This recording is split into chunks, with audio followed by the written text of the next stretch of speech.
All right, I'm gonna go ahead and start the meeting. I'm gonna do some announcements here, and Carol, you can let other people in as they show up.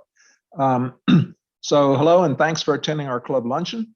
The goal of the club is to bring together all Democrats, from the most conservative to the most progressive, to celebrate our shared values, appreciate who we are, and to work together to put more Democrats in office.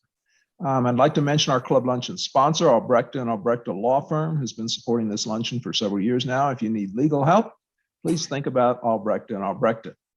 Our program today will feature Marsha Porter-Norton. The name of her talk is Plata County, Changing Quickly. How will we respond? Everyone is asked to stay muted except for the speaker, myself, and Kathy Devine and Karen Pontius, who will be handling questions. If you want to submit a question during the luncheon, please use the chat feature on Zoom. Please do not unmute yourself and speak. Send your questions to everyone in the chat window. Make sure you've got that little drop down set to everyone. And you can start sending your questions anytime, start lining them up. And then when Marsha finishes her presentation, Kathy and Karen will read the questions and Marsha will answer them.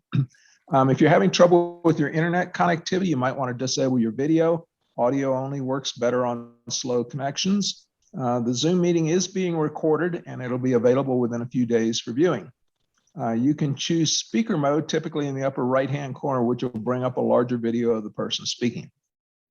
I'd also like to encourage everyone to donate to the Plata County Dems. Monthly donations are particularly appreciated, and you can set those up on ActBlue. And monthly donations make it easy for you to give to the party with relatively little pain. This is our 10th and last club luncheon for 2021. The club luncheon committee has worked hard to bring some great programs for this year. We will not have a luncheon in December or January, but we'll be working on bringing more great speakers starting in February. We'll also try to move back to in-person luncheons once the COVID situation allows that. If anyone has any other announcements to make, please enter something in the chat window and we'll recognize you at the end of the luncheon. Now to our speaker. Marsha Porter-Norton grew up on a cattle ranch / farm in Lewis, north of Cortez. Her family has been in the region for 4 generations, as her great-grandfather Edwin was a miner in Silverton. Her Porter grandparents attended high school where the old Fort Lewis campus is now. Her grandfather, the late Charles T. Porter, served as a Colorado state senator in the 1950s, representing this area. Marcia has been a business owner and consultant, a nonprofit executive director, and a volunteer and community leader. She has a BA degree from Colorado State University and a master's degree from the University of Denver. Marcia was elected to the La Plata County Board of Commissioners in 2020 in a landslide. Well, what was that margin again, Marcia? Oh, I'm not counting, but it was, I think, maybe like 166 votes. Oh, well, that's pretty good. I'm calling that a landslide. You and Clyde have got it down. Let's give a big virtual welcome to Marsha Porter-Norton.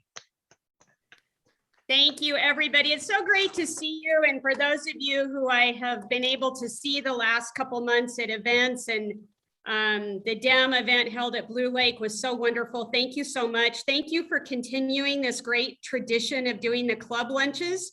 Like everybody, you all have arced and become flexible during the pandemic. And I just think this is a great tradition to learn. And I certainly attend as many as I can. It's such an honor to be here.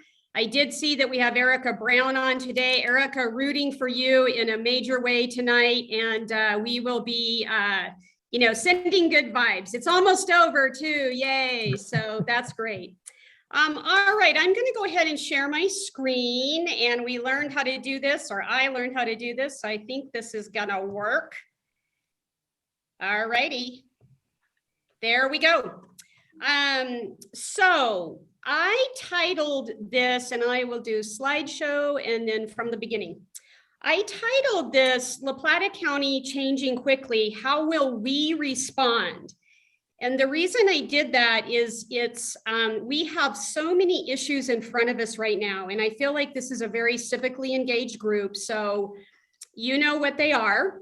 In La Plata County, we have, and I'm gonna go through what I perceive those issues to be as an elected official. And I really want this to be interactional, both in you telling me issues I could have missed or I'm not thinking about as deeply as I should, or what solutions are.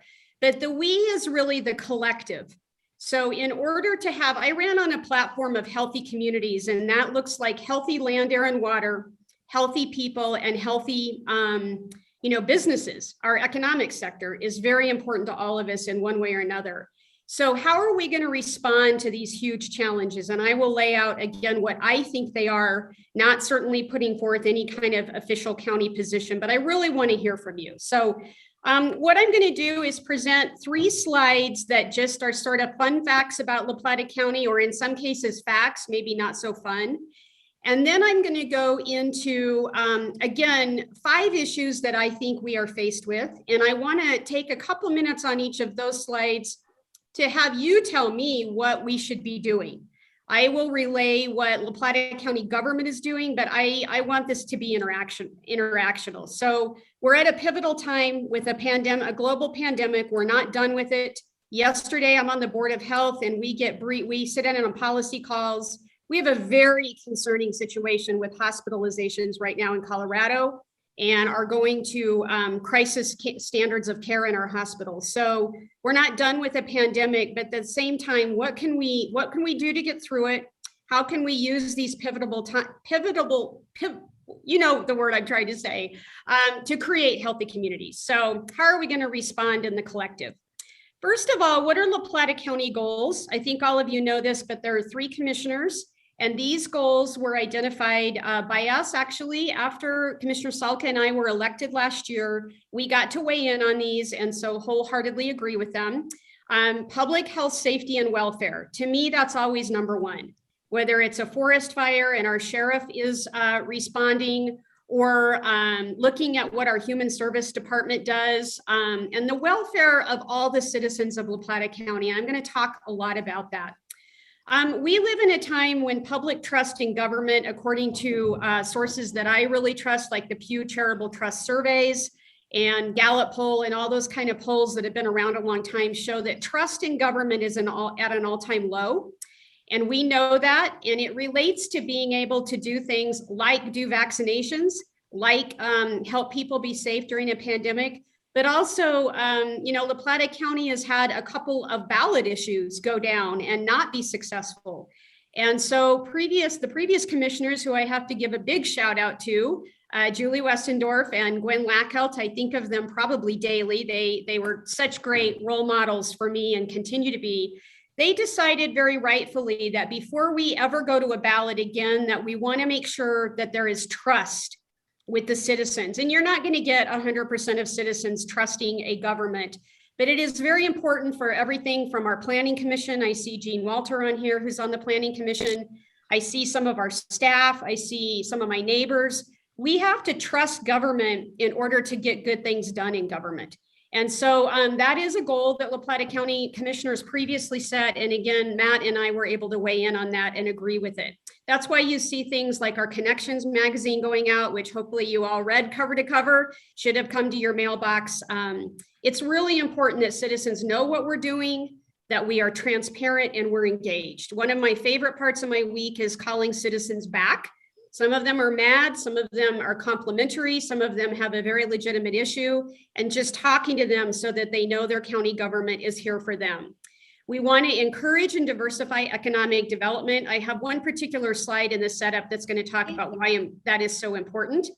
And then improving the long-term sustainability for our county services, infrastructures, and assets. So those are the county goals, and we all get behind them. First of all, the commissioners define them. And then our county manager, our employees, our department heads, the other elected officials get behind these goals and figure out how we can implement them. So first of all, some fun facts about La Plata County. Again, some of you probably know these, but we are a statutory county. And I'm talking to some people who I know are real experts in civics and members of the League of Women Voters and have been around a long time. So I don't want to insult anybody's intelligence here. But we are a statutory county. We are not home rule. So what that means is we are an animal of the state of Colorado. And so I've actually been pretty amazed getting elected how many times what we do, the packet that we read relates to state statutes. And so many laws and rules and things happening in Denver. It's so important to have a good senator and a good representative. We talk to them a lot at the state level because counties are subdivisions of government. What that means is there are certain things the state lays out and says, this is what you have to do. We have to run the jail. We have to do X amount of human services for folks. We have to do this and we have to do that. And that comes directly from state statute. I believe there are, it might be 4. I know there are 3 counties in Colorado that are home rule. And so that is something that is very different. La Plata County is not home rule. We have 3 commissioners, and I think all you know, Commissioner Church, I think he was going to try to join us. I asked him not to ask me any questions that I can't answer. We have 3 commissioners. We run from commissioner districts, and I do have a map to show folks. Most of you have seen it. But we represent everybody. I got a call from somebody the other day down the Posta Road that said, oh, I think I am not supposed to be talking to you. You're not my commissioner. And I said, no, I am your commissioner. What can I do to help you? We have 12 planning districts. Gene Walter will be very familiar with these. That's the map on the left. You are here. You're not technically there. You're in Durango, but or most people are. Some of you are over in the Fort Lewis Mesa area, some in Bayfield, but you get the point. These are, and I'm sorry these maps are little, but I love this map because we have 12 planning districts in La Plata County. And what those are is they help groups meet, planning groups meet in these districts and help define sub-area district plans that related to our overall code. And the reason I think this map is so important is we have a very, very diverse county. And anybody who runs for office or lives here, I encourage all of you, especially if you're new here, go on some field trips. I was just on a field trip the other day, basically going from here over to here through some oil and gas roads, actually a county road 136 that's not even marked. And at some places, it was a good thing we had a 4-wheel drive. I only say it this to show you this map. We have West Durango, we have Fort Lewis Mesa out here. We have the Fort Lewis Mesa area, the Florida Mesa area, Bayfield, Ignacio, and the tribe is more in this area, Baicedo, on and on. All these areas are different. We have a lot of things that bind us together, but we also have a lot of very big differences between each of these planning districts. And so as a commissioner, I try to really pay attention to the entire county and the differences and what really matters to each of these areas, because their economies are different, their histories are different. And so that is important to know that we are not a monolithic county by any stretch. There are 6 other elected officials. I think you know that. And then we have 10 county departments. The county commissioners have our 2 direct reports are our county attorney and our county manager. We do not manage all of the departments or the department heads, and that is very well as it should be. You don't want commissioners. We are a policy governance board. We do not get involved in day-to-day, how to do things. That's at the staff level. So La Plata County has a population currently of 56,932. We're growing very quickly. I think most people know that who drive our roads or try to buy a house here. In 4 short years, actually 3 years and 2 months, we're going to be at almost 60,000 people. I've lived here 30 years, and when I moved here, it was 30,000 people. So we will have doubled in the time that I have lived here, and many of you have been here much longer, or some of you might have just gotten here last month.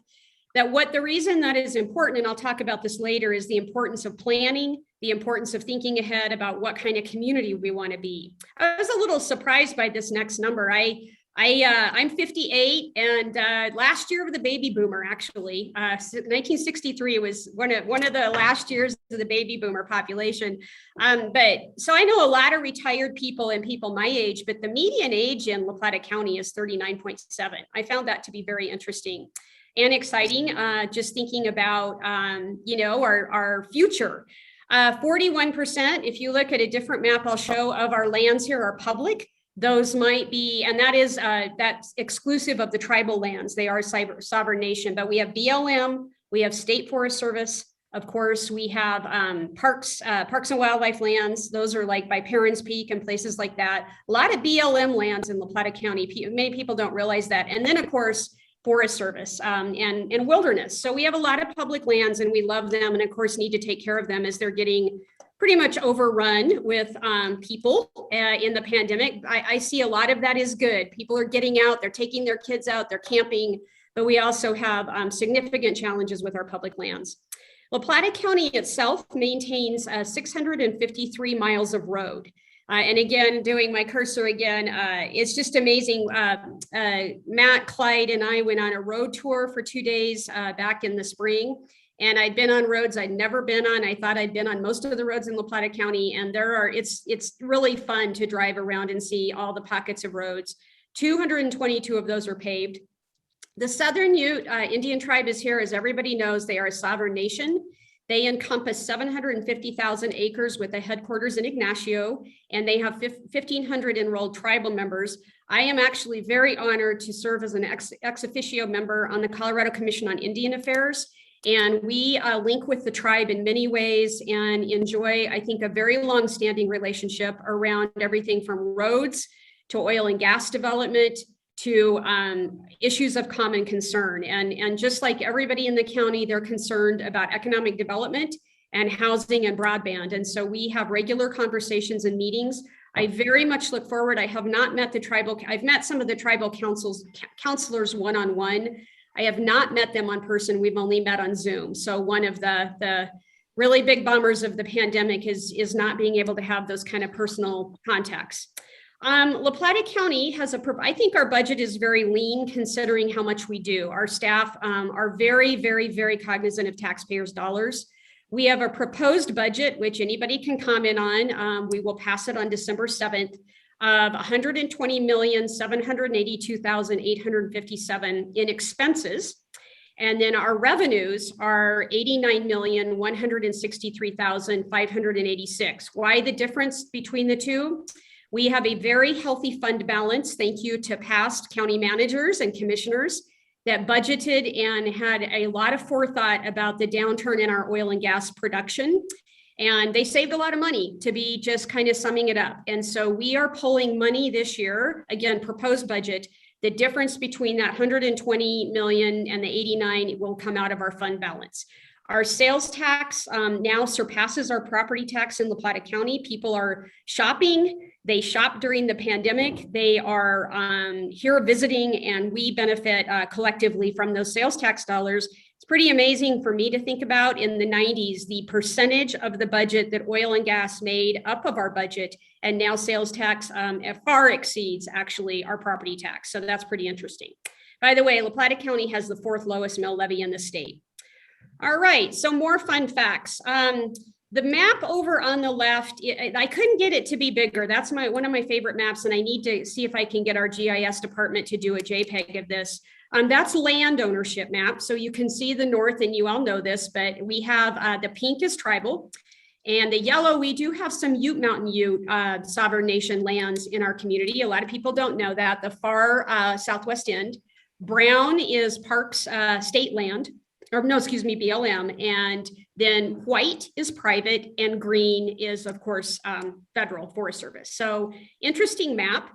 If you kind of go over to just some more facts, our median household income is $77,729. Now, median household income encompasses money that people may bring with them.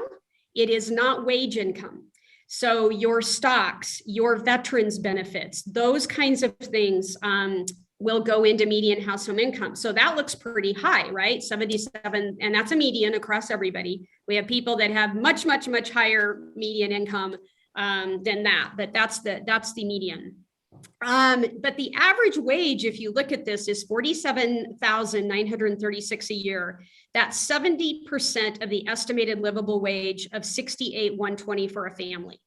The wage and salary jobs are 79% of employment, and proprietors or owners make up 21%. And a full 73% of our jobs in La Plata County are service sector jobs. I think this is really important as we think about policy and we think about how to spend our ARPA funds, and most especially as we think about affordable housing and workforce housing. We have a county that has a lot of diversity of income, and we then have a county that has a whole lot of people that are working people. They are working families, and increasingly it is very difficult for them to live here. So we're going to talk about that in a second. The major employers, you'll get this PowerPoint slide, so I'm not, it looks like there's a hand raised. I think you were going to put questions in the chat. Lisa?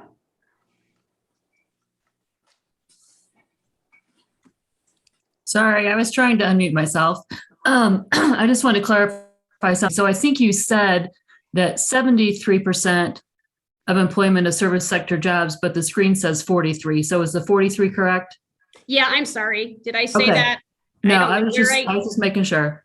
Oh, no, I'm sorry. Let me clarify. Very good question. Thank you. Wage and salary jobs, okay, and what that means is people that are not owners make up 70, they're working for somebody else, whether that's a, sheriff's deputy, teacher, whatever they're doing. That's 79% of all our employment, where those who are owners of whatever they're working at is 21. The 43% is the service sector jobs. And service sector is our tourism sector. It could be that you provide a service. Accountants would go in that category. So that's the difference, but that's a super good question. All right. Lisa, did that answer your question? Yes, thank you. Okay, I'll shake heads unless I get a no. I can't actually see all the speakers on the screen right now. Employers, the Southern Ute Indian Tribe is our largest employer. Very interesting. I'm not going to read this list. It's probably not surprising to many of you. La Plata County is the 6th largest employer, and I am very aware. I have to give a giant plug to our staff. I suppose many times elected officials brag about their staff, and I'm going to be one of them. I am so impressed with our staff. They work so hard, and just so happy to be working with such a great team. And somebody might want to be mute. From C. Call from C.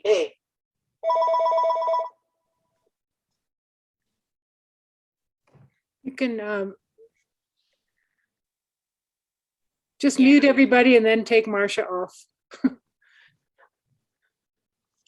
Okay. So La Plata County is the 6th largest employer in the county, and we have 422 employees right now. And then I thought this was a fun fact. I used to be one of them for 20 years. 8% of our residents work from home, making broadband a huge issue. All right, and then before we get into the issues, this map is the commissioner map. And some of you are intricately familiar with this one. The blue is Commissioner Church, and they're defined by population. The red is my district, District 2. And then, of course, the green one is Commissioner Salka. And again, this just means that that's where you have to be to run from. Bad grammar.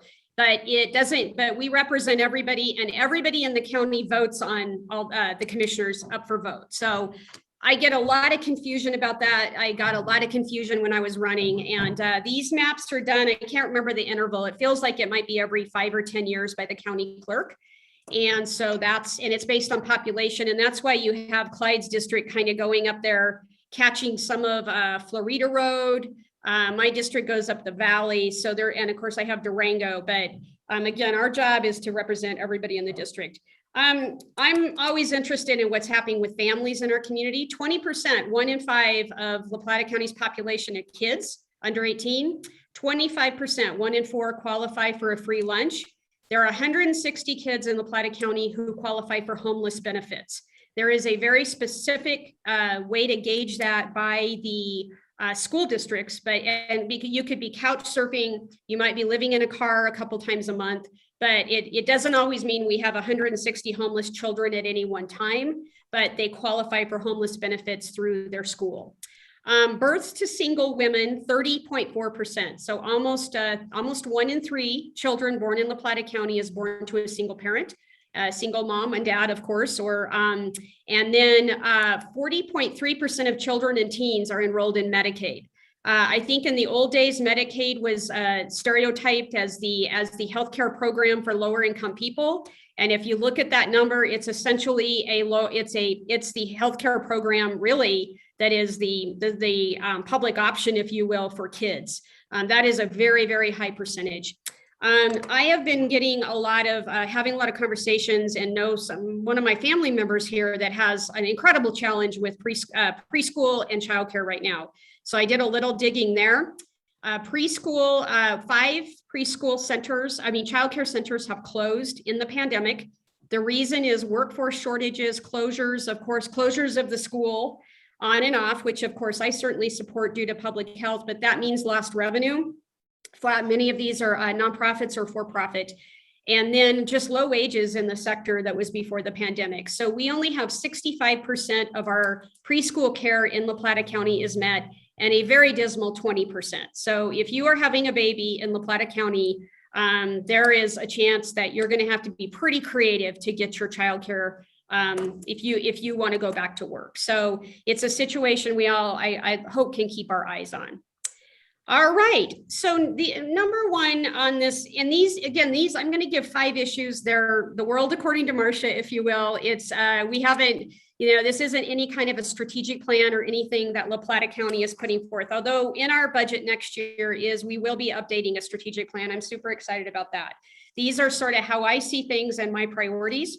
The first thing is we have very, very rapid growth occurring. Anybody can see that. It's immigration by those seeking a quality of life. As we know, there's something going on due to COVID called the Great Resignation. And I kind of love that. It's creating, I don't love the labor shortage end of it, but I think a lot of people are just really assessing what they're doing with their life.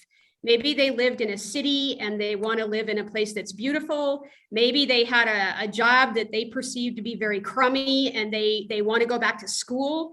We just have this, a pandemic is a tectonic shift, plate shift, right? So we're all kind of assessing maybe everything from family to friends to how we want to spend our time. And a pandemic, maybe that's one of the silver linings of a pandemic. So we have a lot of immigration in migration to our county from people that just want to get out. We have COVID, and I call those COVID refugees. We have a lot of millennials moving here. I think we always think about La Plata County being a place where people retire, and that is for sure. But we also have just a lot of millennials that are moving in, and some of them, many of them are making good money. They're working remotely, and they can afford some of our really expensive houses here. And then we have the retirees. So what are we doing about it? I just gave a fun fact here. Again, fun, I guess you can define if it's fun or not. La Plata County building permits are up 64 over 2020, and our building inspections show an increase of 296. So what are we doing? We have a new land use code. Thank you to the previous commissioners for doing that incredibly heavy lift. Thank you to the Planning Commission. Thank you to our staff and all of the people at the district plan level on that previous map.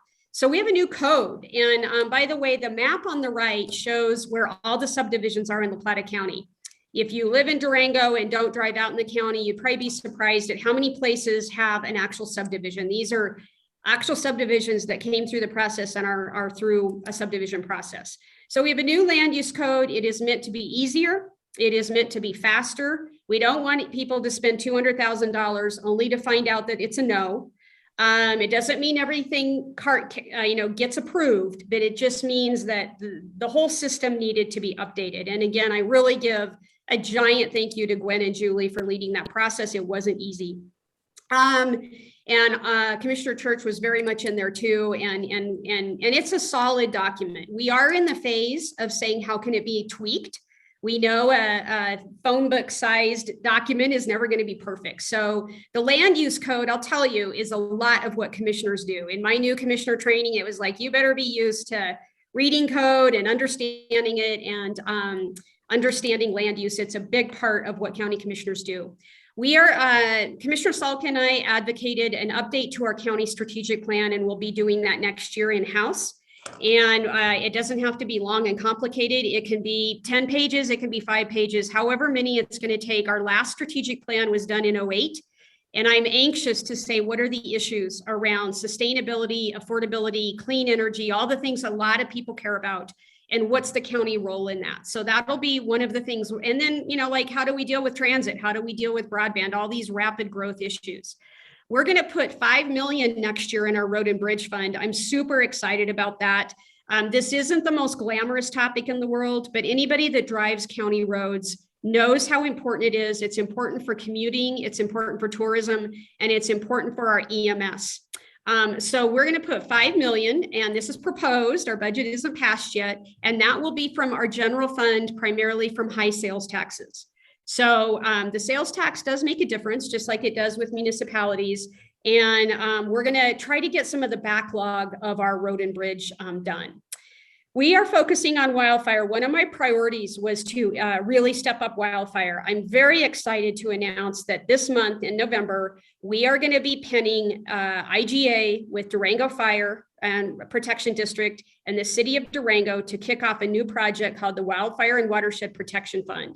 So I'm going to use my mouse. If you go, what we're doing is we are creating a new county position who can coordinate with groups, ensure mitigation is happening, and we are looking at, if you can see my cursor, it's white. We're going to be looking at areas west of Durango that have a lot of values at risk, such as Rafter J, Durango West 1 and 2, Lightner Creek. So that's this area. And also if there was a prevailing wind that could bring a fire into the city. I 3-5 years ago would have thought that was a bit of a threat that was maybe a little dramatic. It's not dramatic as we see towns burn to the ground in California and Oregon. So if a fire came into Durango, it would be devastating. And then Durango's watershed is the Florida River all the way up this way. So what we are doing is we want one map with a lot of mitigation happening on that map. And I saw John Whitney get on here. A giant thanks to Senator Bennett for leading the way around getting federal mitigation dollars in the infrastructure bill. Let's hope it sticks. We want to do grants. At this time, we're not asking for any public funding other than our general fund. But we want to get grants, and we're not, the county's not going to be doing the mitigation, Durango Fire is. And then there's a whole lot of private citizens doing mitigation, Parks and Wildlife. The city of Durango has a very aggressive, wonderful mitigation project for the city. And so we want one map and we want a coordinated landscape scale approach. And so I am really excited about the WWPF. Councilor Noseworthy and Youssef and myself met with folks from MSI.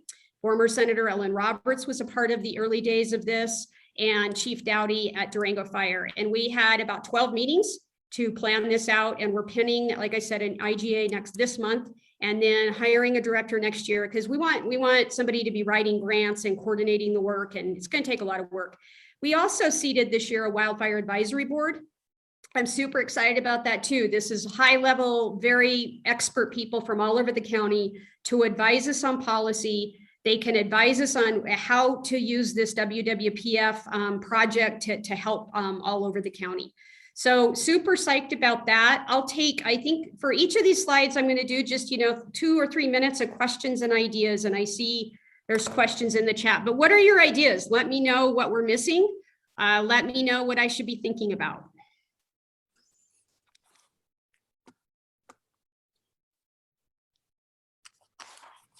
I hope I haven't put you all to sleep. No. If you have a question, right now, just go ahead and put your hand up, and then Marcia can recognize you. Well, Jean put hers in the chat. Agreed that we need to catch up on some road and bridge backlog, and that's great news about the 5 million. How are we doing on getting to full staffing levels? But I don't know what Jean means like that, so maybe she should. You mean staffing in the county? Jean, go ahead.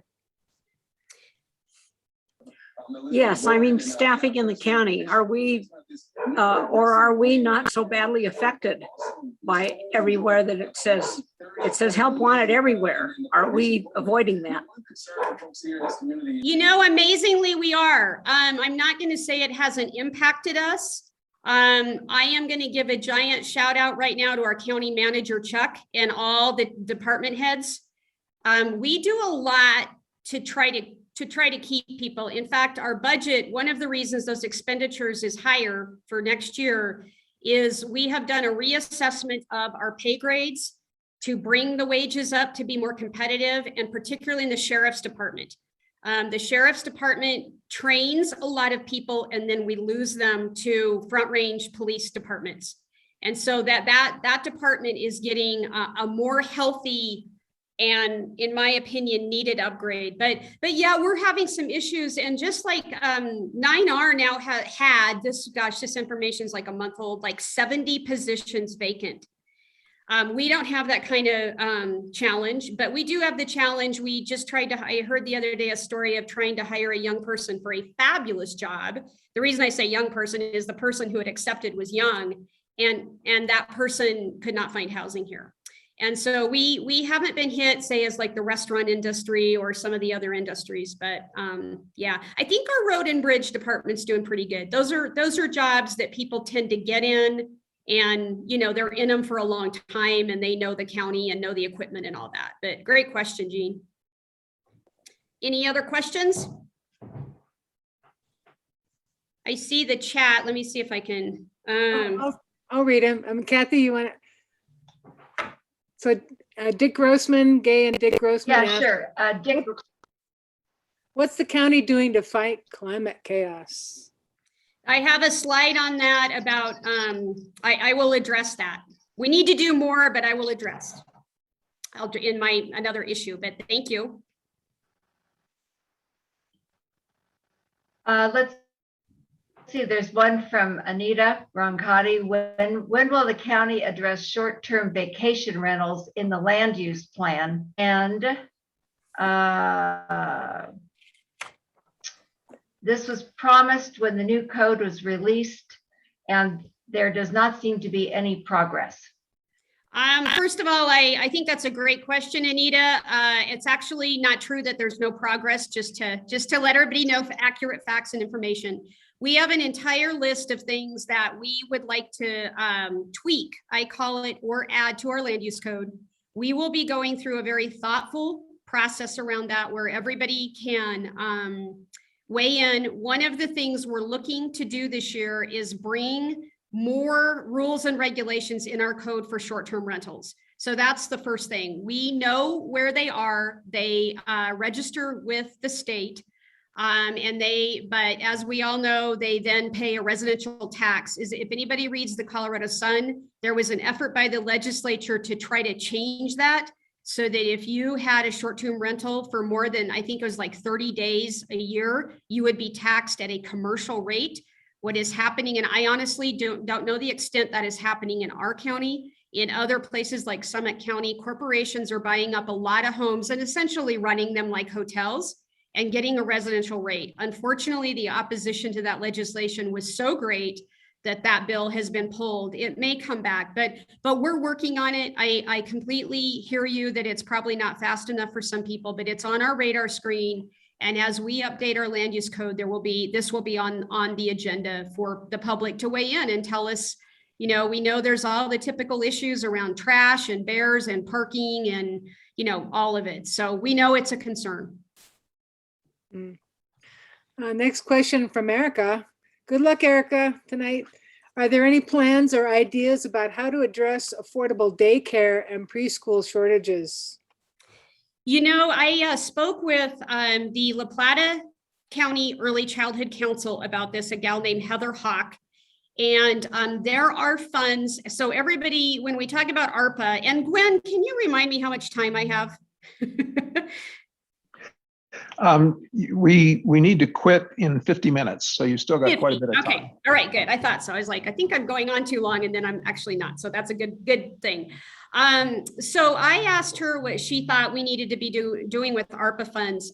Bear in mind that counties get ARPA funds. We have 10,700,000. Again, thank you, John Whitney. Thank you, Senator Hickenlooper, for those funds, and all of Congress for allocating them to counties. I'll talk about that in a second. I asked her what we needed to do. There is a separate pot of money to expand childcare that will be coming through Colorado's Build Back Better.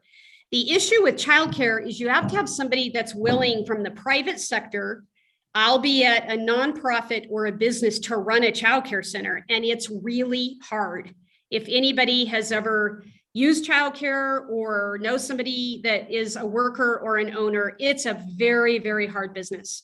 And so, we need people to step up and say they want to do a center. We can use ARPA funds for that, potentially, especially if there's a pandemic impact. So what we need is that we really need more centers to open up, and then we need the ones that are there to be supported. But it's a crisis in our community. I don't think I'm being very dramatic by saying it. Just talk to some young families about what it's like to try to get, especially 5 and under. So lots of solutions need to come forth from our community on that. All right, any other questions on this about rapid growth? All right, I will move on to the next slide. The next slide, again, is the lack of, this is something that I know a lot of you are tracking very closely. I know when I was involved with the club, we had Jen Lopez, who's a local expert, talk about this. Again, just some facts. 75% of the people in our entire region, that's 5-county region, qualify for workforce housing.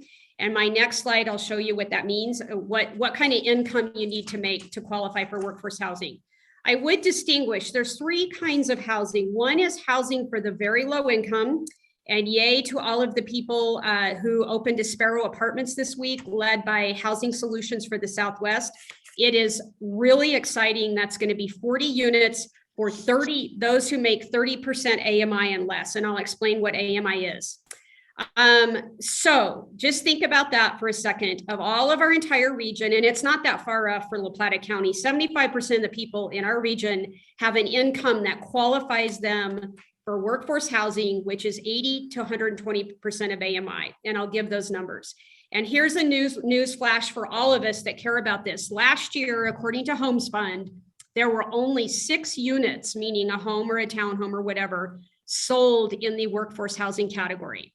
So I'm on the board of the Southwest Council of Governments, and they teamed up with Housing Solutions to do a study hot off the press. I can send it to anybody who wants it. They hired a gal from Root Strategy, is her company's name. She did a very under the hood analysis of how many units we need. We need to build, now I'm back in La Plata County, not the region, 617 units of housing to even begin to address the needs of residents who are cost burdened. Cost burden means you're spending more, regardless of your income, you're spending more than 30% of your income on housing. The big goal, I asked for the big goal. I said 617 seems very low to me. The big goal is 7,290. That can be very overwhelming to think about. Think about Durango and how many housing units are in Durango. Probably that. I don't know. I haven't looked it up. But she wanted to give us something that was a little bit more doable. And so that does feel doable to me. And when I say, the county isn't in charge of building 617 units, this needs to come from the private sector, nonprofits.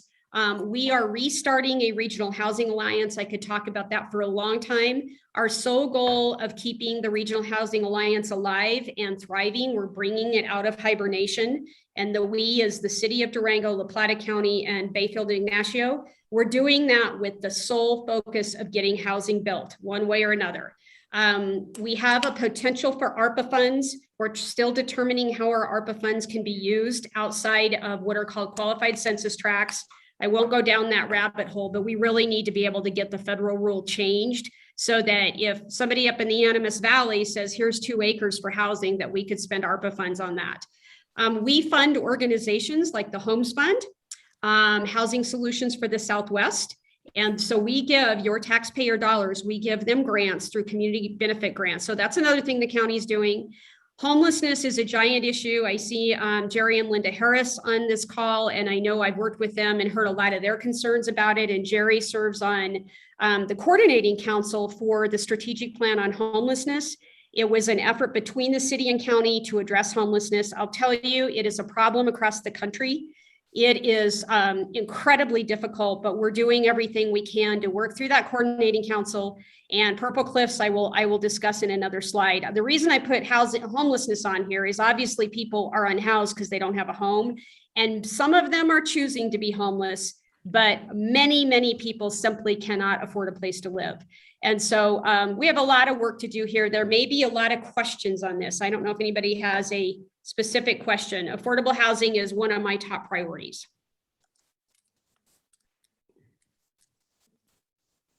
All right, I will move on now to, so what is AMI? It gets confusing. It used to be sort of a different metric. This was done, we had a retreat back in June with the city and the county. We had 2 people from each entity and Bayfield and Ignacio municipalities. So what you have here is this is AMI from 0 to 125. And if you are very, very, very low income, 30% AMI, and it's area median income. So it's based on your area. median income versus sort of like, something that's from a different state. So if you make 26,500 or less, you are under 30% under. Then we go over into 30 to 80, roughly 30 to 80 is affordable housing. Those are where, and a lot of this is dictated by, say, what state and federal grants or housing programs or HUD. So AMI is a big deal. I've learned a lot about it in the last 12 months. But 30 to 60 tends to be more affordable housing. So that's things like Habitat for Humanity, Housing Solutions fits a lot of people there. The big gap, we have a bunch of gaps in that category, don't get me wrong, but a big gap is 80 to 125.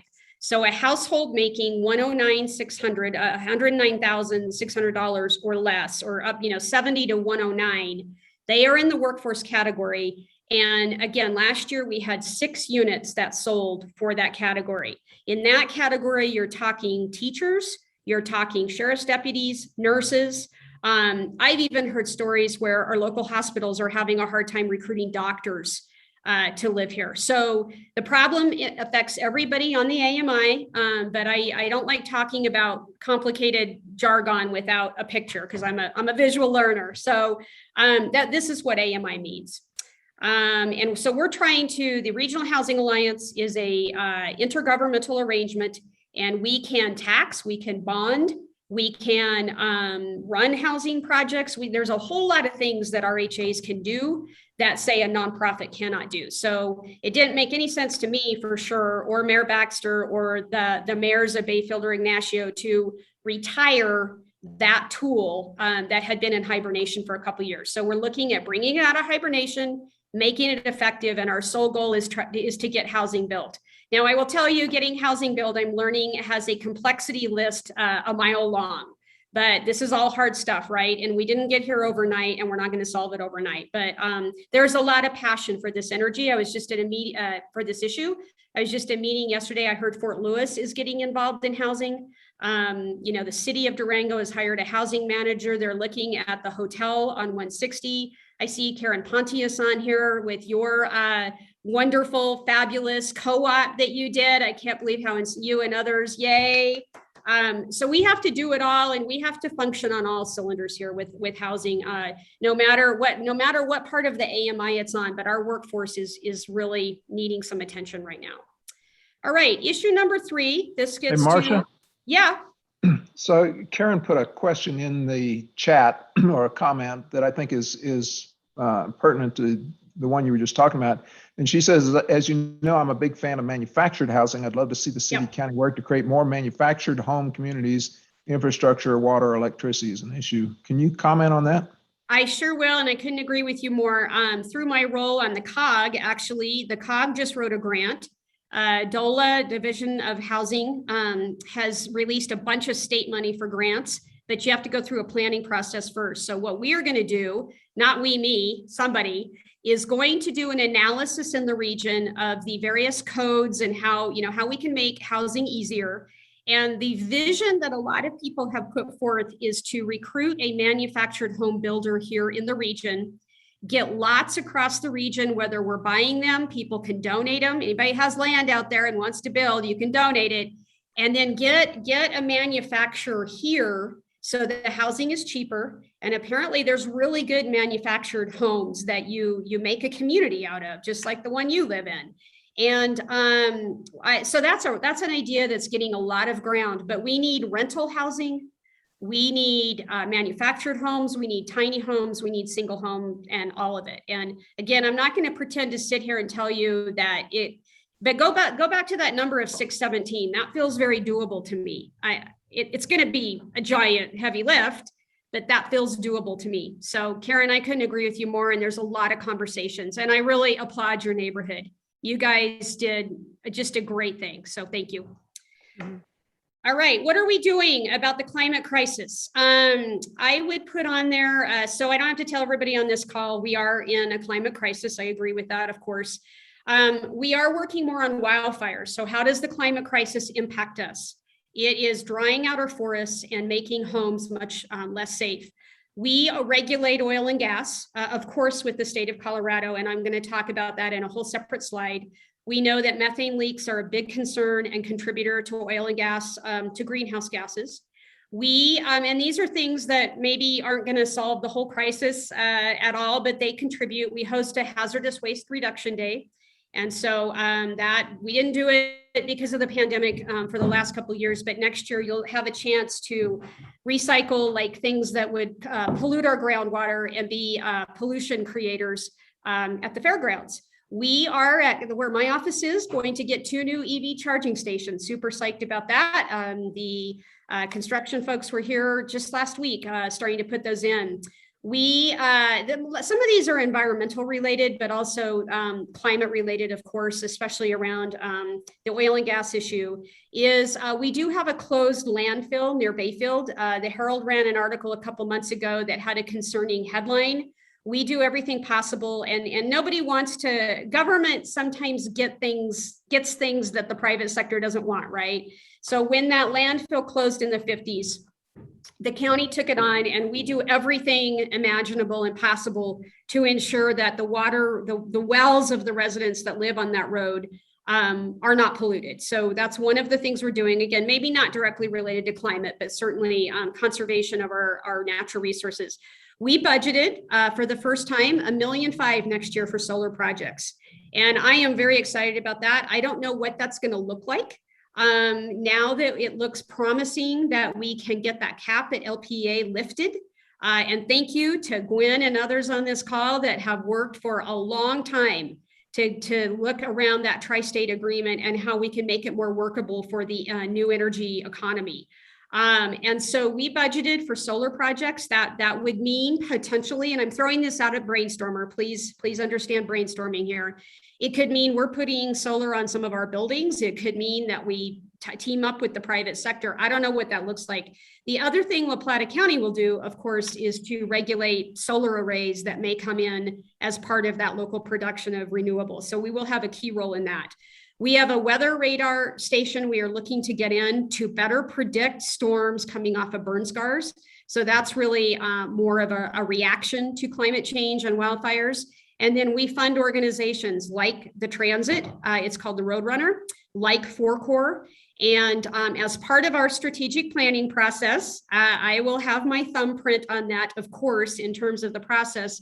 I want to hear from citizens how we can do a better job to be more sustainable and to address climate issues. So that is going to be part of our community conversation in 22.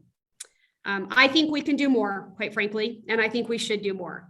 But now this is at least a partial list of some of the things we're doing. Questions? Any in the chat? Lisa says, what's the status of the weather radar? Has the site been finalized? Well, it turns out that finding a mountain that works, given the fact we don't own it, is really challenging. And so our staff work very hard on it. We have a good site now that I can't go public with. It's going to be, I hope, a good site. It involves another government's land ownership. So there's some diplomacy and negotiation and discussion with that other government. And we're hoping, boy, I really want that done ASAP, but by next year's rain season. And thank you to the Colorado Water Conservation Board for funding that. It's the weather radar. As everybody knows, we're in a radar blackout. It's really hard for especially people up in the Animas Valley. We saw the horrible flooding that occurred, and we need a better tool for determining when those big storm cells are coming in. Hi, Marcia. Right. This is Heidi. I have a quick question. The answer is complicated, but of course, where and how our environment is changing is really, really important to managing in our community for water resources, for forest health, and all of those things. What practices are in place or visions do you have for where and how to build grassroots conversations about climate change? It's a politicized topic that didn't need to be politicized 30 years ago. It wasn't, but now it is. And I've been looking into more of the behavioral science to understand where and how, when people feel valued and heard on politicized topics, then they're able to support what government brings in. And we've seen that, related to masks in our community, that, best practices aren't necessarily adhered to. Where and how can we get out ahead in front on climate change? Well, that is a great point. And I see Commissioner Church is on here. We're not doing county business right now, Clyde, so just consider yourself a listener like everybody else. The commissioners cannot do county business outside of noticed meetings. So just, reminding everybody of that. But what I would like to do actually is when we a couple of years ago started to look at water issues in the county commissioners appointed, I think it was the Water Advisory Board or so, WAB, or I'm not getting the name right, but it was a group of experts that came together, experts and citizens and lay people, if you will, that came together and said, okay, La Plata County, here's the scan of issues. Here are 9 things you can do. And they actually make up our water policy. Actually, one thing I should add to this list, put I on there. We are looking at revising some of our water policy. So I'd like to see a similar thing for what I put into a whole category of sustainability, addressing climate change, and just how we as a county can be more sustainable. And I'd like to see a group of citizens convened either as part of our strategic plan or just on the side. I mean, I can convene a group of citizens anytime, right? And do exactly what you said, Heidi, and get people from the agriculture community, get people who may want to put some solar arrays on their ranch to make some money, get people from the oil and gas industry that we can talk to in a really good way.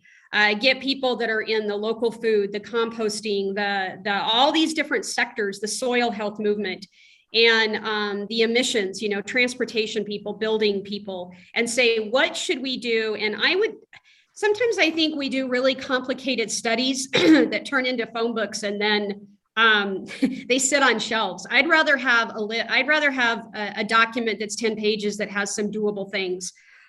So that's one thing I'm going to be looking at next year as part of our strategic plan, because I just couldn't agree with you more. And in my previous line of work, being a professional facilitator, if you get people in a room, unfortunately now it's a Zoom room, but that's okay. We often find that we have more agreement than not. And we often find if we disagree, we can do it in a more civil way. So these conversations need to be stepped up in all our governments. So thank you, Dr. Grossman and Kay, for that, because yes, we have to address climate change, and the county has a role in that, which will bring me to my next slide. I want to make sure I don't run out of time here. By the way, this is the fire risk for La Plata County. This is one of the reasons on my #1 list was working with the city. The red, this is from our own documentation. These are fire risk in developable areas. So the reason you don't see red in any of the green, because that's public land. And the reason you don't see it in pink is that's tribal land. But if you look at the red, this is a swath in the middle of our county of private land, and the red is highest risk. And so you can then see moderate risk is in the more yellow. And so we have, pretty much like most of where there's private land in La Plata County is high risk for ignition.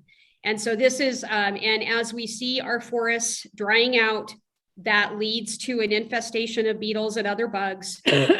Y'all see it if you drive to Silverton or see the pinions dying in the southern part of the county. Our fire risk is great, and we need to do more to look at fire ecology, fire on a landscape scale. Fire doesn't have to be bad for the landscape if we're mitigated correctly. And so I think this map is pretty telling, and why I'm certainly spending, a lot of time on this Wildfire and Watershed Protection Fund. And by the way, our forests are where we get our water from. So that gives us all a common interest in taking better care of them. So the pandemic, I'm not going to spend a ton of time on this only because of time. What have we done? We were intricately involved when there was an emergency operations center. I hope with our current hospitalization rates in Colorado, we don't have to open one up again. We pay for hotel rooms for quarantining. Our human services department has a lot of requests for basic stuff, Medicaid, food, people out of work. Our senior center has done an exemplary job of keeping track of seniors when the senior center was closed, and delivering meals and visiting and staying in touch. We stood up a testing site. That's what the picture is. Very proud of. We had times that before I was sworn in where There were county emails going out asking for county staff to volunteer at that site, and they stepped up. A lot of people on this call were involved in the early vaccine clinic at the fairgrounds, including some of our staff. Thank you so much. And so we've helped with vaccines. I serve on the Board of Health, so we are intricately involved in that way. And we give a very healthy amount of money, as we well should, to San Juan Basin Health. A lot of people don't know this, but our county attorney and also our county sheriff, who's an elected official, are involved in enforcement of public health orders. So those orders that come out either locally or through the governor's office have to be enforced in order for them to have any kind of teeth. And we are involved in enforcement of public health orders. And then just general pandemic funding, we distributed $3.5 million last year of CARES Act money, mostly to individuals and nonprofits and businesses trying to help them make it through. And then we have $10.7 million in ARPA funding. If you have an ARPA idea, please go to our website and send us. I've gotten emails from a ton of you on priorities, and I appreciate those. You can fill out an application too, and you can do that on our website. 1 minute question on this. I think you're all pretty familiar with the pandemic by now, so I won't spend quite as much on this, but please get vaccinated. All right, oil and gas is a biggie right now for us. We're going to be updating our oil and gas code. This will start at the Planning Commission level. Thank you, Jean and others serving on the Planning Commission's a lot of work. And I appreciate what the deliberation that goes on there. There are nearly 3,000 oil and gas wells in La Plata County. That does not include the Southern Ute Indian or Ute Mountain Ute tribes. That's just the ones that are basically on private land in La Plata County. It doesn't include the ones on public land either. So in 2019, there was a law passed in Colorado called SB 181. It was groundbreaking. Those of you that worked on it, or particularly some people that have been involved in safety around oil and gas, this is watershed stuff. It put the health and safety and welfare of communities on par with production. It changed the makeup of the Oil and Gas Commission. And it said that the state then would develop rules in areas like orphan wells, like notification of landowners, downhole issues, surface issues. Setbacks are now at 2,000 feet. That is really pretty amazing. It used to be 500. So thus, you'll see my thus there, we are updating our code to follow the rulemaking on the state. And it just started last month with a table of contents. You can get involved. I put a link here. Just if that link doesn't work, go to the planning department website, community development, and you can sign up for newsletters and find out when we're going to have forums and public engagement. We have drafted a table of contents so we know the issues that we will be covering, but our goal is to get new oil and gas regulations by next year. And what we have to do as a county, since we are an animal of the state, if you will, is we have to have our regulations be as strong as the state's. So the question is, were there areas they left out? It's pretty doubtful, honestly. It's a very comprehensive redo in Colorado. Or are there areas we want to go stronger than the state? We can't go weaker than the state. What you see in this map is the San Juan Basin. There's a lot of wells in there. And we also know that there's a methane cloud that hangs over this basin. So that's why the methane regulation of methane is so important. All of these issues are controversial. All of them are technical. I won't pretend to be an expert on this. Many other people are, though. And we also have an industry here in La Plata County. It does provide jobs. I know my home is heated by gas, and so certainly not trying to do something that is not fair or would completely shut down the industry in La Plata County. So as usual, we need to look for that balance. We already have an aging field, and we lost about 50% of production from 2010 to 2019. Now, that's not to say it wouldn't come back. Fracking is one of the issues we will be dealing with. And I will be very transparent. I'm learning about all of these issues right along with the public in some cases, but I'm doing my best to get up to speed based on SB 181. But you can engage in that issue by writing us and talking to us and following the process. Again, you just need to sign up for the Community Development Department newsletter or give one of us a call. Any questions? Oh, I see 8 questions in the chat. Marcia, Gwynn is asking what the county can do about methane leaks? That will be part of the regulation that we will be looking to do. So that is on the list. It's in the table of contents, and you can, require capping. And I say that in a very layperson term. There's probably a more formal term for it. So we need to do more. Methane is, what is it? Many times more destructive as a greenhouse gas. So that is definitely on the list. And we know there is a federal process underway to be looking at methane as well. I believe Senator Bennett has introduced a couple of bills around this. Essentially, it's what you require of the operator. Thank you. Mm-hmm. All right, anything else I should be paying attention to in the chat? All right, so oil and gas, it's going to be a heavy lift. I look forward to hearing from all the viewpoints on this, and we will, our milestone, we hope, is to get a new code around oil and gas in mid-22. Lastly, economic development. We are a living wage employer. You saw that slide earlier about how many people are workers in our county. Very proud that our wages, and it's not easy keeping up with the livable wage given the costs of living.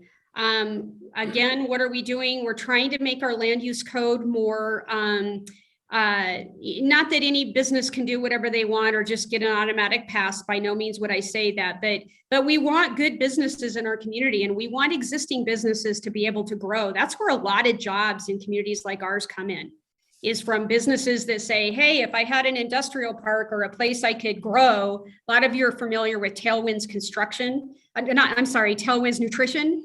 They are a company that was started here locally that is produces an energy drink for elite athletes, and they have a hard time finding a place to produce their products. So we have to do more to make sure we can home grow our businesses and support entrepreneurs. We have partners in this. The county partially funds, and is a partner with the Economic Development Alliance, Region 9, Southwest Colorado Accelerator for Entrepreneurs. They produced a bunch of jobs and new businesses, 43 businesses since they've been around. And then the Fort Lewis College Center for Innovation. We've done a lot of grants through our CARES Act money just to help businesses stay afloat. And there is a new partnership that I'm very excited about. La Posta Road, south of the bridge, has been talked about for years as a place that our county could have housing and a light industrial, clean energy industrial park. And we are actively forming a partnership. I think that's what people want governments to do, is to work together with the county, the city, 9R, and then Plata Economic Development Alliance to try to see how to open up that area. It needs infrastructure. Pretty much needs everything. It needs sewer. There's water down there, but we need good planning. We need, if the public is going to put money in, there has to be a public investment back. But it's contemplated for many things. And the last meeting we had with the city, we agreed to form a partnership that we will look at what we can do in La Posta Road. And there's acreage down there. It's close to Durango. It's a river corridor. We could make some nice parks. We could have, access to transit and the river trail, and it could be a really nice place, in my opinion, for workforce housing. So sort of the next Durango, if you will, but that really benefits the entire county. Questions on that? And I'll wrap up here. So those are the 5. Oh, Karen? Well, Jean had put in something about the Mercury Payment Building. What's up with that?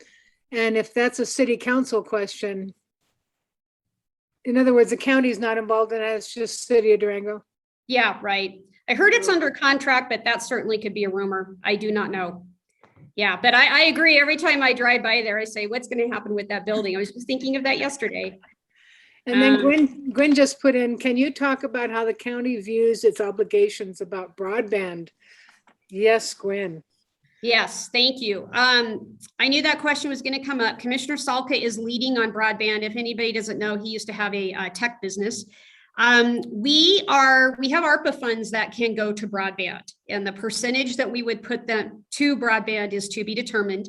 We are helping with broadband. I believe early next year, we will be ready to talk about our role in any kind of partnership with other organizations in the community, including but not limited to La Plata Electric.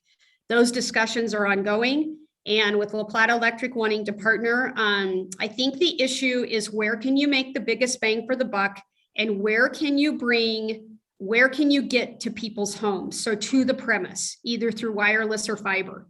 And I will tell you, this is the most complicated thing I have encountered as a commissioner. It is not for the faint of heart. Gwen, I've always admired you for understanding you and being able to talk about it. I think what we're trying to figure out is what is our county role? We've never been a provider of utilities. And I really do think broadband is a utility, even though it's not viewed that way by everybody. But we want to see what we can do to help our residents with broadband. The other thing is I serve on the COG, and the COG has been doing a lot of work, writing a lot of grants for middle mile, which I know is not everybody's cup of tea, but it is important. And so we're doing what we can. And honestly, we're also waiting for the federal infrastructure grant to see what funding is going to be available through that. So we're on it. Our county manager with Commissioner Salka is meeting with many stakeholders to determine, again, what's our role? Are we a provider? Are we a funder? How do we interface with La Plata Electric? The tribe is really getting involved in broadband and has a whole separate set of money. And we even have had an idea of actually funding Starlink subscriptions for people that couldn't afford it. So we have a lot of ideas on the table. I would welcome anybody's idea at this point, but we know it is a giant issue, just pretty much for 10 reasons, right? Education, telehealth, just having a just society where you have people that have equal access to this thing that we call the internet. So send me ideas. Marcia? Yes. I don't think I heard you address Purple Cliffs. Could you give us a minute on that, what the status is? Let me get to this is my catch-all slide. And I said, this is like not a tiny list, right? This is everything else that I didn't put as it's not that they're not key issues. I didn't go into as in depth. So I'll address Purple Cliffs first.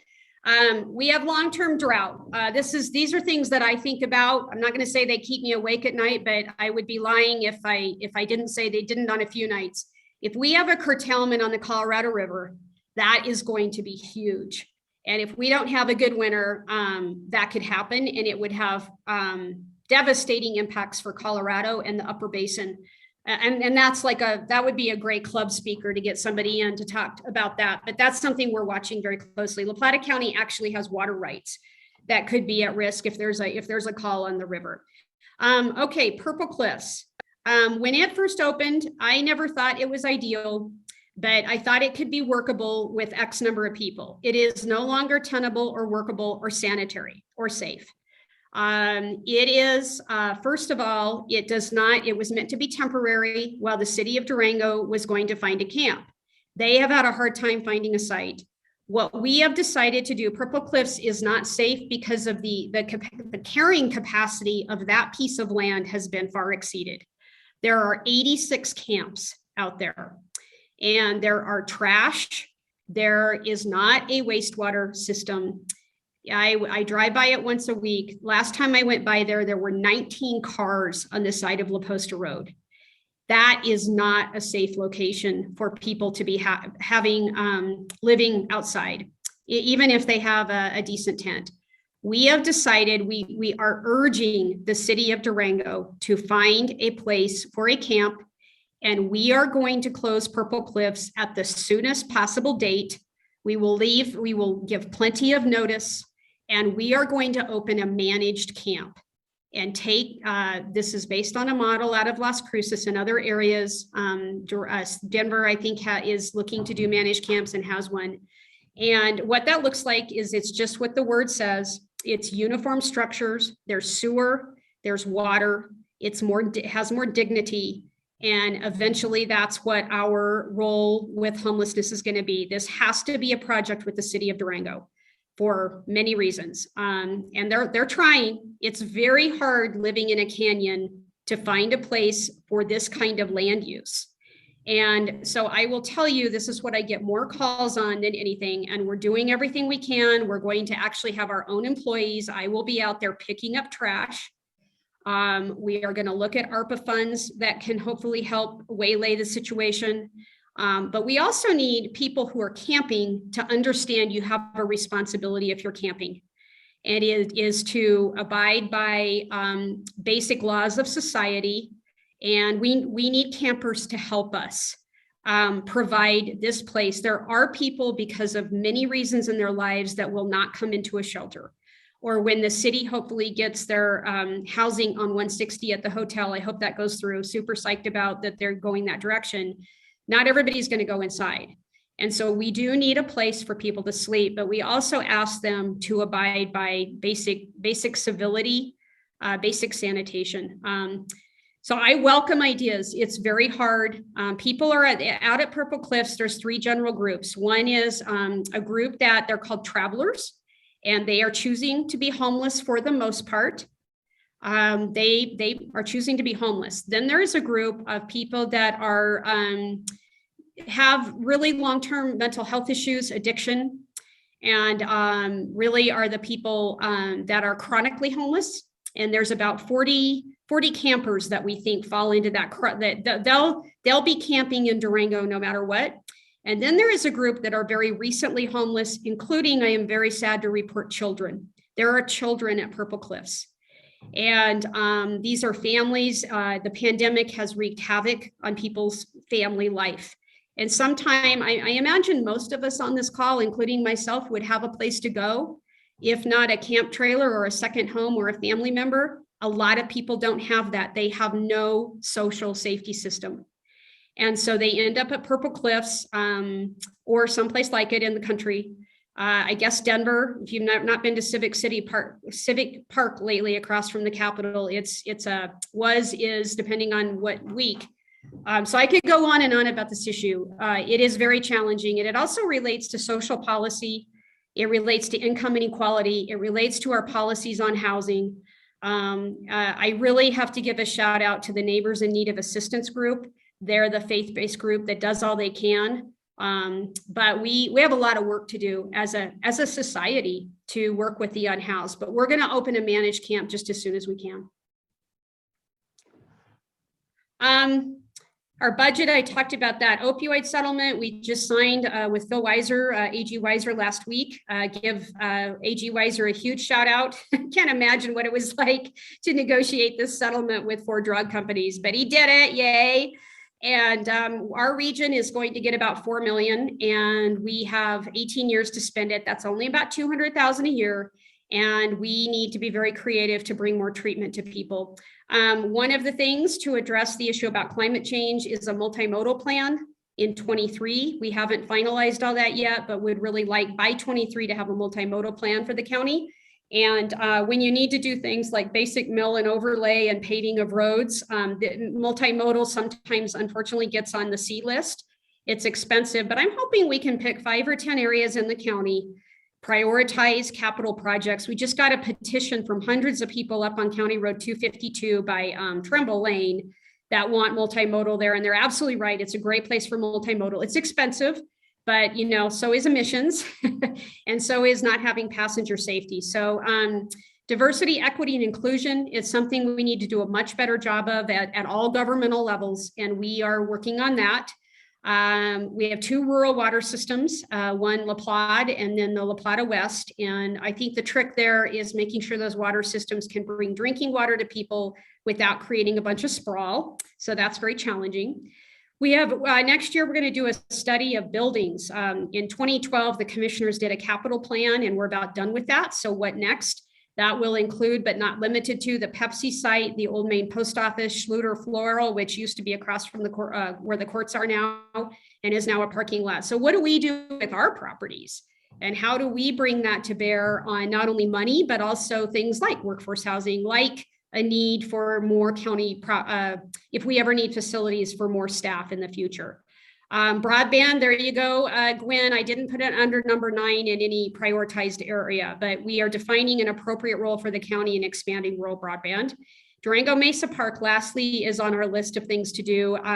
Need about $80 million to move everything up there. But we have a partnership with the city and the foundation, and we'll be moving our fairgrounds up there in a multi-phased approach. So I will leave it at there. I would just simply say, and then I will answer questions, is so back to the we, how will we all respond? I love this model of this picture, by the way, is the Regional Housing Alliance. It's members of all the governments working together to get a plan. And there's this thing called collective impact that I use all the time. We can all go in our different directions, or we can have a collective impact to go in one direction. So I think that's what county government needs to do more than ever, actually. And just some quotes on here. Never doubt that a small group of thoughtful, committed citizens can change the world. Indeed, it is the only thing that ever has. And this is, I think, particularly relevant for the election we're in right now, not to mention the past ones in the future. From Andrew Johnson in 1865, there's going back a bit there. The life of a republic lies certainly in the energy, virtue, intelligence of its citizens. And back to trust, the essence of good government is trust. That's what we're working for every day. Our trust numbers, we actually survey this every spring, are going up 10 points from 2019 to 2021. So that's very good. Let's see, 52% of La Plata County citizens think the county is going in the right direction. I think that's great, needs to be higher. So I think this is how we're going to respond. If you need to contact us, you can, of course, email, call, write. We have office hours, but really every day are our office hours. So just call us. There's our website. And then I will have in, some of the data sources and links to things. But have I missed any questions in the chat? I fear that I have. I don't think so. There's a note from Karen Pontius that I'll just go ahead and read. It says, Marsha Porter-Norton, I think my vote for you has been the most impactful vote of my entire lifetime. Thank you for being the polymath we need. And I think a lot of people would say something similar to that. Well, thank you. That is, gosh, I got choked up. Thank you. So I don't see any more questions. Karen or Kathy, do you see any more? Are we done? Okay, let's give a big virtual round of applause to Marsha and thank her for participating in our luncheon today. Do we have any other announcements? I didn't see anything else that went into the chat. So I think we're finished. Again, we're going to take a break here. We typically don't do a club luncheon in December, and then we don't want to have one right at the beginning of January. Karen, did you have something? There's a thing at the top of the chat. Carol Cura says we're having a watch party tonight at 11th Street Station to congratulate our candidates on running great campaigns. And I'm assuming that'll be around 7:30 or 8-ish. Carol, are you still on? Anyway, because polls close. Actually, they were going to gather at about 6:30 and then close it off about 8. I don't know if that's when 11th Street Station closes or something, but the returns come in fairly quickly these days since we're mostly mail, and I think everything will be in by 8. But if you want to really, get together and do some congratulations, the planned start time was 6:30. All right. Great. Okay, Thank you, everybody. And I just want to say Commissioner Church was on this call. It's certainly a pleasure to serve with both him and Commissioner Salka. And there we are on swearing in day, and be in touch at any time. Like I said, my favorite thing is hearing from people. It keeps us real, and it keeps us sane, and it keeps us grounded in what people actually think and need. So thank you very much. Thank you again, Marsha. We will send out a link to the recording, and I will also include a copy of the slides when we send that out. So thanks everybody for attending today, and we'll hope to see you in February. And have a great rest of the year and a great holiday season. Thank you. Thank you, Gwen.